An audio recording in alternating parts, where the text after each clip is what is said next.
Hello everyone, I welcome you all to today's discussion session wherein we are going to discuss the CAT 23 paper, the slot 2 paper particularly, CAT 23 slot 2 paper, the QA section.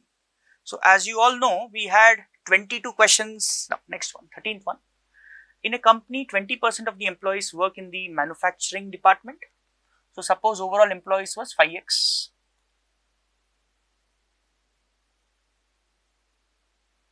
Out of this 5x, 20% are in manufacturing.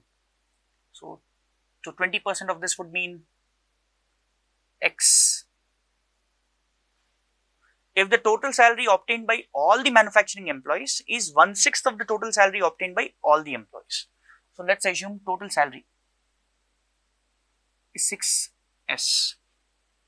So that means this x employees have the total salary by this 6 employees is 1/6 of that 6s, that is s. Then the ratio of the average salary obtained by the manufacturing employees, see average salary obtained by the manufacturing employees will be how much? Total salary obtained by number of employees, s by x. So for example, suppose total salary was 1 lakh, number of employees was 10. So 1 lakh by 10, that is 10,000 rupees on an average was the average salary. So s by x in general. Then the ratio of the average salary obtained by the manufacturing employee to the average salary obtained by the non-manufacturing employee. So the other group will be non-manufacturing. So if the total employees here is x, here it will be 4x.